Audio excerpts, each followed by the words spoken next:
Welcome Dr. Ganeshan, Professor, KPV, Government Medical College, Trichy, and he is the President of ISA Trichy. Sir, over to you.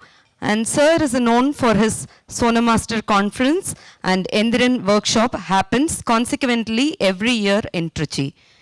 Good morning, one and all.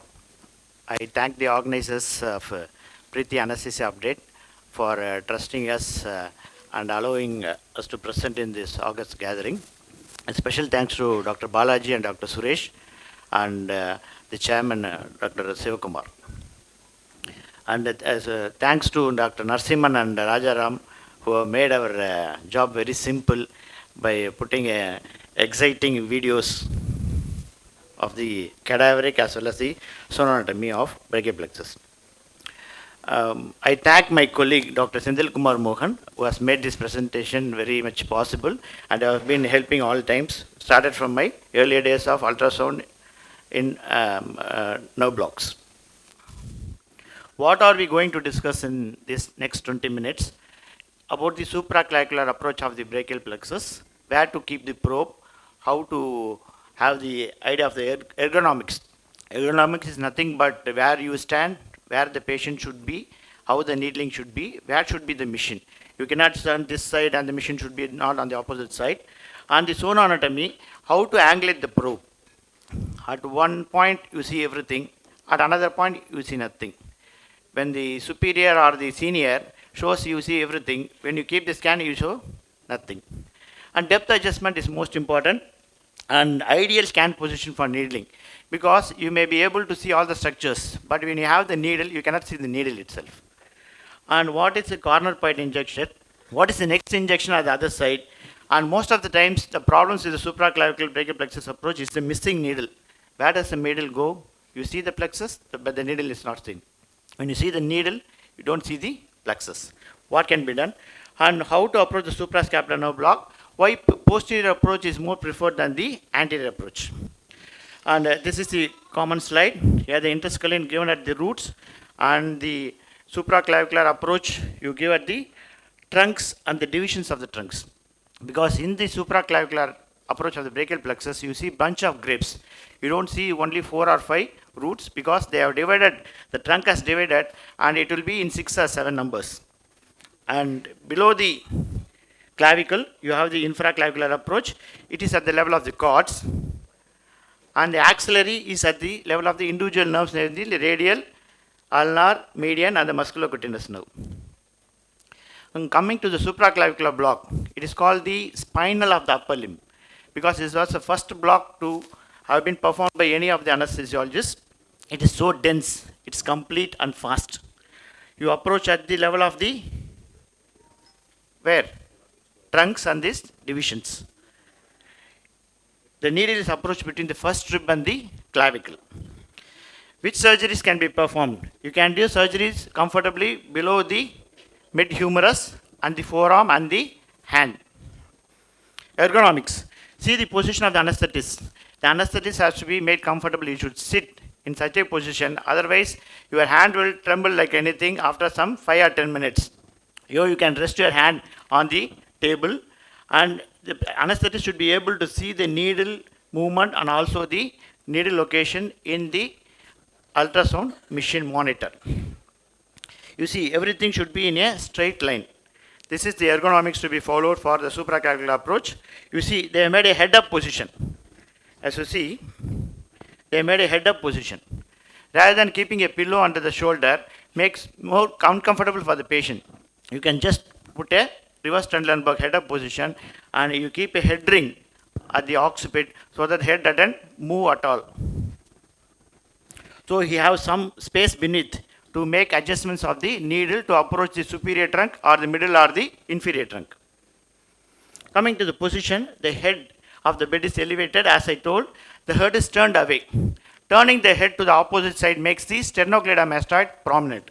This is a sternocleidomastoid, and the arm is adducted, and pillow can be sometimes kept under the scapula to have more space for the needling. And where should you keep the probe? You keep the probe just over the supraclavicular fossa. Supraclavicular fossa just above the clavicle. This is the probe position and lateral to the sternocleidomastoid. Sonoanatomy, what do you see the structure? The structure of first interest is the subclavian artery.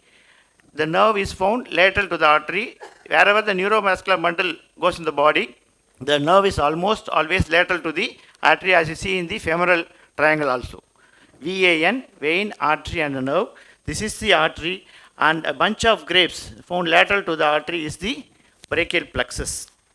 This is a subclavian artery, and the bunch of grapes there you see is the brachial plexus, and this is the first rib. This is the first rib, and this is supposed to be the pleura. The pleura is seen as a white hyperechoic line, and below which you see the reverberations of the pleura there. This is the lung, and when you focus on the rib, you see nothing. It's a black shadow because the rib doesn't allow the ultrasound waves to go beneath. Therefore, if you don't see anything, this is rib. If you see another structures going on, the B lines of the lung, the A lines of the lung, these are the pleura. And see, this is the subclavian artery. This is supposed to be the rib, and these are the pleura on either side. You see the shimmering pleura during respiration. Both the cervical and the parietal and the visceral pleura are moving out. And this is the rib because you have the acoustic shadow of the rib beneath, and either side you see the shimmering pleura. And what is the angulation of the probe?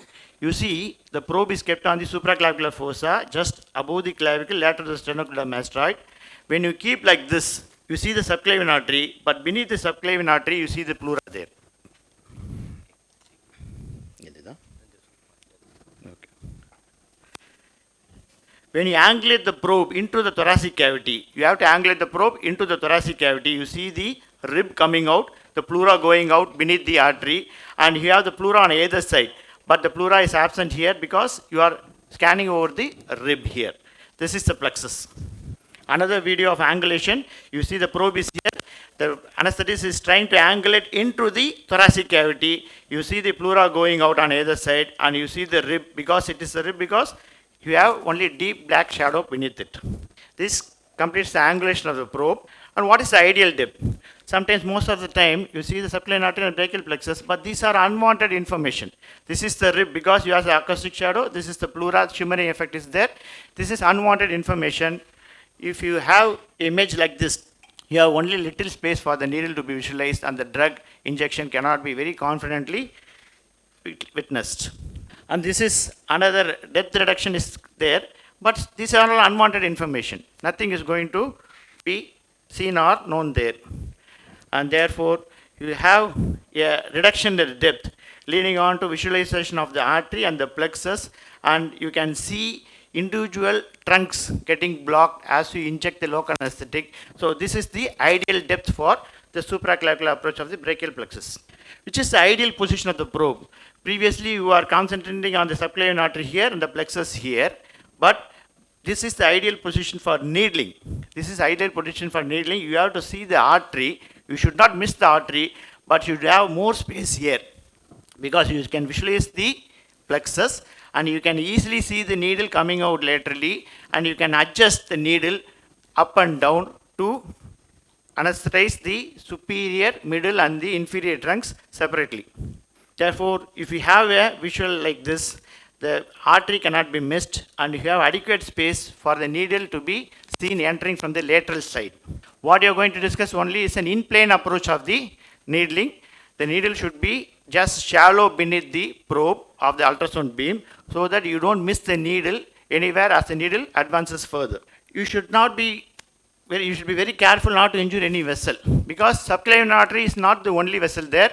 As you see the superior trunk, you have the transverse cervical artery climbing up over the superior trunk, and most of the time you can see elements within the brachial plexus itself. This is subclavian artery, rib, brachial plexus. This is the superior trunk. This is the middle trunk. This is the inferior trunk. You can see some vascular elements even within the brachial plexus. This could be the dorsal scapular artery or the suprascapular artery. Therefore, before putting a needle therein, you have to put a color Doppler and find out if there are any vascular elements within the brachial plexus. If it is there, you could take steps to avoid injecting into the vascular element. And we have to focus on this. This is the cervical fascia, deep cervical fascia, and this is the brachial plexus sheath. As the needle comes, anybody can, in the previous era, they have been utilizing only the paresthesia approach, they can see the click as they go further. In the ultrasound also, as the needle comes here, first they will have a click piercing the cervical fascia, and the next click is piercing the brachial plexus fascia sheath. And after that, if you want to go and anesthetize the superior or middle or inferior trunk, you have to pierce this fascia. Otherwise, the drug cannot easily go and anesthetize the purpose of the individual trunks. The first injection is targeted for the inferior trunk. Inferior trunk is C8 and T1. The first injection needle should just go beneath the inferior trunk. They should try to occupy the space between the rib and the inferior trunk and also the artery. It is like that. You have to go beneath the inferior trunk, hit over the rib, aspirate, and then try to give aliquots of local anesthetic so that the inferior trunk is lifted off the rib. You have a mirror image of this. Here you see, this is the subclavian artery. This is the inferior trunk here. The needle comes from lateral to medial, and they are going to try and hit at the rib and try to inject so that the inferior trunk is lifted off the rib. This is the superior trunk seen up. This is another video here. This is the inferior trunk, and the needle comes from lateral to medial, and we are going to try to inject below the inferior trunk above the rib. Sometimes the subclavian artery can be also lifted up.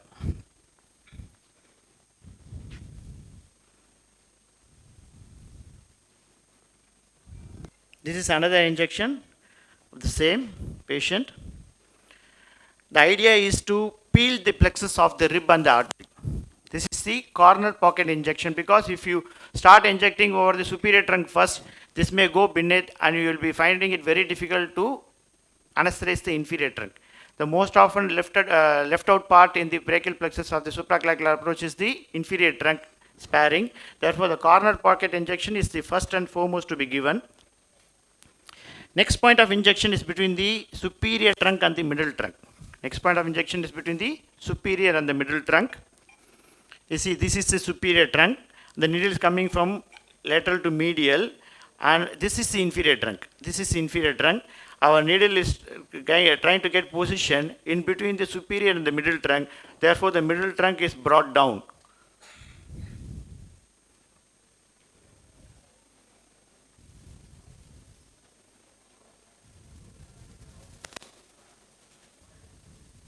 See, nicely the superior trunk is separated from the middle trunk here. Before advancing the needle every 1 millimeter, you should try to inject 0.5 ml of local anesthetic so that the needle doesn't enter into the nerve. Finally, if you have some specific indications for anesthetics in the superior trunk, you can also inject above the superior trunk, like what we did in this case. This is the superior trunk. Already the corner pocket is over. Middle and injection between the superior and middle is over. Now they are trying to inject over the superior trunk. You have 3 components here. One is the suprascapular nerve arising from the superior trunk and the posterior and the anterior division of the superior trunk. And problems with the in-plane approach. What happens? When the needle is very shallow, as we enter into the neck, the needle is very shallow. The full length of the needle is visualized because the ultrasound beams cross over the full length of the needle. As you go deeper inside, the needle goes deeper. There is a chance of the tip of the needle to be missed out of the ultrasound beam, as you see in this video. Sometimes what you see is not the tip, it may be the shaft of the needle.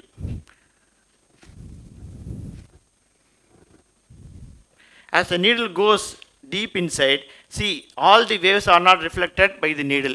Therefore, the chance of missing the return ultrasound beam and to be picked up by the monitor is very less. First, as introduced, it was only shallow. This is the shallow angle. You see full needle here. As you go deep inside, most of the time the needle is not seen. What happens? When you go deep, what happens? The shaft is reflected by the ultrasound beam, but the tip is missed out. Therefore, this is the point where most of the time you presume this is the tip. But this is only the shaft, but the tip is here. So you have to make sure that the needle tip is visualized by the ultrasound reflecting beam, or you can inject 0.5 ml so that you can know where the tip is, because it will produce a hypoechoic local anesthetic spread. Coming to the suprascapular nerve, it arises from the superior trunk C5 and C6. It gives an earlier branch from the superior trunk before it divides into a posterior and anterior division of the superior trunk. As we injected separately for the superior trunk in the last video, there you can anesthetize the suprascapular nerve. It becomes the anterior approach of the suprascapular nerve block. What is the suprascapular nerve block done? Because 70% of the shoulder joint is supplied by the suprascapular nerve. If it is a shoulder surgery, if you want to avoid interscalene block, you can go for a suprascapular nerve block along with the general anesthesia, so that you have a good pain relief in the post-op period. This is the superior trunk, and the earlier branch is the suprascapular nerve. It goes laterally and before it goes posteriorly there. This is a cadaveric dissection. This is the superior trunk. It first divides into a suprascapular nerve and the posterior division of the superior trunk and then anterior division of the superior trunk. This is called the spa of the brachial plexus. It is the spa of the brachial plexus.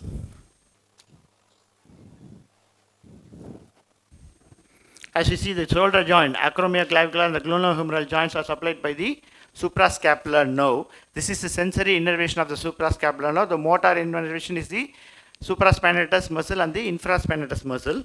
What you are saying is the anterior approach. Now we are going to concentrate the posterior approach. What happens? This is the supraspinous fossa. This is the infraspinous fossa. This is the spine of the scapula. You have to keep the probe over the spine of the scapula in the supraspinous fossa. You will see a straight line of the superior border of the scapula. As you move the probe laterally here, you will have a dip in the line called the hockey stick appearance. It corresponds to the suprascapular notch, through which the suprascapular nerve enters from the anterior to the posterior compartment, and then it goes beneath and goes into another notch called the spinoglenoid notch, and then supplies the infraspinatus muscle. Therefore, the suprascapular nerve comes here over the suprascapular notch beneath the superior transverse scapular ligament, and then comes beneath the spinoglenoid notch in the inferior transverse scapular ligament. Our area of interest is here. As you scan there, there will be a dip in the straight line. Thus, it corresponds to suprascapular notch. You have a white hyperechoic line, that is the superior transverse ligament. When you inject below the superior transverse ligament, you anesthetize the suprascapular nerve, what you will be seeing in the next slides. As you scan here, you will have a straight line. As you come to the suprascapular notch, you will have a hockey stick appearance. This line corresponds to the superior transverse scapular ligament, below which you see the suprascapular nerve here and the artery and the vein of the suprascapular vein. This is another image showing the suprascapular notch. You see here, you concentrate here. This is the ligament called the superior transverse scapular ligament, beneath which goes the suprascapular nerve. This is the probe position. Probe is put over the supraspinous fossa. The probe is moved laterally here. The ideal position of the probe is where you have a break in the line, creating a hockey stick appearance, where you see the superior transverse ligament, and below which you see the suprascapular nerve. This is a diaphragm sparing block, because when you approach the suprascapular nerve through the anterior approach, you have to anesthetize the superior trunk. If you give more volumes, the chance of spread to the phrenic nerve is always there. Therefore, if you want to avoid the phrenic nerve involvement, you have to go to the posterior approach over the suprascapular notch. This block is not anywhere inferior to the interscalene and the supraclavicular approach of the brachial plexus. This is what we discussed. This is how the needle position should be. And this is the superior transverse scapular ligament. And this is the trapezius muscle, below which you get the supraspinatus, below which you get the infraspinatus muscle. This is a needle coming from the medial to the lateral direction. This is ideal position. You can do even also in the sitting position, but the patient is not comfortable. You can ask them to lie on the lateral aspect, and this completes the block very easily. 4 to 5 ml will do. Then this is after local anesthetic injection. This is a real-time performance. As you don't see the needle, we have introduced a white line here. This is the lifting of the superior transverse ligament. See, the ligament is lifted here as you give the local anesthetic. And most of the time, even if you put a color Doppler, it's very difficult to locate the artery. But when you do a 2D ultrasound, you can see the artery pulsations. That artery is the suprascapular artery. This completes the end of our presentation. Thank you for patient listening. I'll be happy enough to answer any of the questions.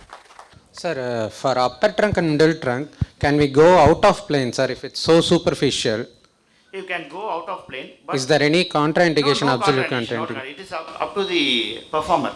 Okay, If sir. you are very comfortable locating the needle, because most of the time, even in the in-plane approach, most of the time what you see only is the shaft of the needle, the tip of the needle is missed. This only leads to the intraneural injections and sometimes intravascular injections. When we are well versed over years with the in-plane approach, then you can go for the out-of-plane approach, because this block can be very easily performed with the in-plane approach, because only some blocks it cannot be performed with the in-plane approach, because the needle takes a very longer path and you have to pass many vital structures. So in those cases, straight away go for the out-of-plane approach. But this block, you try to locate the needle path completely. So in-plane is advocated. If you are very comfortable in in-plane, you are very you don't miss the needle anywhere as you have experienced more, you can go for out-of-plane also. There's no contraindication. So, and one more doubt. So, most of the patients we couldn't visualize the inferior trunk, I mean the lower inferior trunk in supraclavicular. Yeah. So, in that case, if we go more medially only, we are able to bring the artery above the rib, first rib. No, So- the artery above the first strip is not medial or lateral direction. It is only angulation. So, The angulation makes the pleura to go out and the artery to sit over the rib. The rib acts as a shield. Does not allow the needle to go beneath the artery and injure the pleura. Because even if you go and hit there, you can only hit the rib. Therefore, if you don't visualize the inferior trunk, you can go hit the inferior in the rib, Hit the rib. and inject 1 or 2 aliquots of local anesthetic. That becomes an hypoechoic area and makes the relatively hyperechoic lower trunk to visualize. Or you can just go and inject so that any structure getting lifted, even the artery getting lifted, will make the corner part injection successful. okay, sir. Even though we couldn't visualize, we can hit the rib Yeah, and we hit the can. rib, hit the rib, because it was the technique followed in the routine landmark techniques. You go and hit the rib and you give the local anesthetic, anywhere the drug is going to act. But the idea of using ultrasound is not to injure into the lower trunk, Yes. inject into the lower trunk. Yes. So before going and hitting the rib, you can give 1 or 2 ml of local anesthetic so that the inferior trunk is pushed away and go and hit the rib. You are trying to peel the inferior trunk from the rib and the artery. Okay, sir. Thank you, sir. One more thing, probably regarding to your point. If you're not able to see the lower trunk, the purpose of this lecture was get the rib behind the artery. If you get the rib behind the artery, definitely TU1 would have gone above the rib. So don't do a block without seeing the rib. So that was the main purpose, sir clearly explained. So give the rib and the posterior to the artery, definitely the lower trunk will be there. Just don't forget about whether you're able to see the T1 or C8. If you can get the rib, get the needle just above the rib, definitely inferior trunk will block. We'll show you in the workshop, okay? Are you advocating a 3-point injection or a single point injection? 2-point injection. One for the corner pocket and one between the superior and the middle trunk. And if you feel the surgery involves primarily the upper trunk, you can go and inject, if you have any other local anesthetic left, over the upper trunk, because you can make sure that the area of interest is well covered. 2-point injection, one at the corner pocket and next between the superior and the middle trunk. This will do. While doing the second injection, is there a chance of intraneural injury because of the first injection we have made? We are given local, so it might partially numb the nerves. So is there a chance of intraneural injection and is there anything to avoid? Sometimes, most of the times, even in pediatric cases, you are anesthetizing or you sedating, and you cannot rely on the paresthesia or the shooting pain while you inject intraneural. Most of the time, many of the VIP patients are not comfortable when you give the blocks. You put a GA and you advocate the block. It is what you have to observe before introducing or advancing the needle every 1 or 2 millimeters. You try to inject 0.5 to 1 ml of local anesthetic so that any structure which goes there, is pushed away and the needle tip is better visualized because you have an hypoechoic local anesthetic making the tip more clear so that you have an idea where the local is going in. Have you encountered any cases of phrenic nerve involvement with The phrenic nerve, if you cross more than 20 ml, it is always there. It is always there. so which is better, sir? Single point or two-point Injection is injection? always better because single point injection you can rely on in costoclavicular blocks. But here, as the trunks are all around, if you inject at a single point and if you have some sparing, there is no point in giving for a supraclavicular block. Single point injection you can advocate in areas where the cords are clustered together in a single point as in the costoclavicular approach. Thank you. Thank you for patient listening.